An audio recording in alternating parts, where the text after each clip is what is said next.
मेघालय में अपनी एक नई शुरुआत को खुशी देने के लिए गए कपल राजा रघुवंशी और सोनम रघुवंशी आखिर किस तरह खुशी मनाने की जगह अचानक से गायब हो जाते हैं। दोनों में से किसी का कोई पता नहीं होता है, मगर एक दिन एक डेड बॉडी मिलती है, वो भी सिर्फ राजा रघुवंशी की। अचानक से गायब होना, सिर्फ एक इंसान का मिलना, वो भी मृत अवस्था में, ये इत्तेफाक तो नहीं। इसके पीछे की कहानी क्या है, आखिर क्या हुआ होगा इन दोनों के साथ। 11 मई 2025 को हुई थी राजा रघुवंशी और सोनम रघुवंशी की शादी।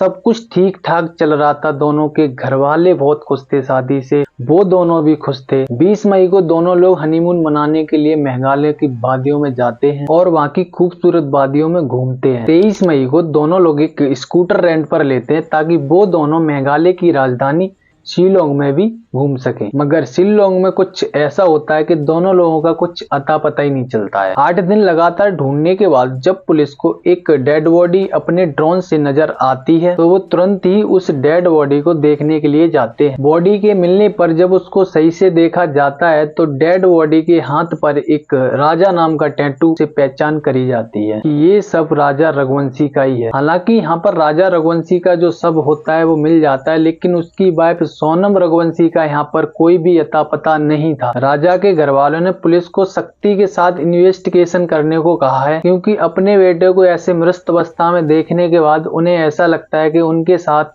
लूटपाट की गई है, क्योंकि राजा के पास जो ज्वेलरी थी और जो भी कीमती सामान था वो उसके पास नहीं बरामद हुआ था। साथ ही साथ जो राजा ने एक स्कूटर रेंट पर लिया था वो भी एक सुनसान जगह पर लावारिस पड़ा मिला, और पुलिस को जिस जगह पर राजा का शव मिलता है उसी जगह पर एक नुकीला औजार भी मिलता है, जिसका इस्तेमाल अक्सर वहाँ के लोग पेड़ काटने के लिए किया करते हैं। उसको लोग दाव कहते हैं। एक भी ज्वेलरी का ना मिलना, साथ ही साथ उस स्कूटी का लावारिस मिलना और उस दाव का मिलना, उन सब चीजों के बेसिस पर ये जरूर कहा जा सकता है कि ये लूटपाट या कोई क्राइम सीन है, मगर इस चीज का भी पूरी तरह से खुलासा नहीं हो पाया है। हालांकि राजा के घर वाले चाहते हैं कि इस केस की जितने अच्छे से इन्वेस्टिगेशन करी जा सकती है उतने अच्छे से की जाए, कोई भी लापरवाही ना की जाए। ये सब तो सिर्फ राजा की डेड बॉडी मिलने पर बॉडी को देखकर किए जाने वाले कुछ शक हैं, मगर सोनम का ना मिलना भी सबसे बड़ा शक पैदा करता है। अगर ये लूटपाट का भी केस है तो चोर तो सबसे महंगी चीज लेकर भी दोनों लोग को मारकर जा सकता था, या फिर इस केस में कुछ ज्यादा बड़ा राज छुपा हुआ है। ये केस अभी अधूरा है और इस केस की इन्वेस्टिगेशन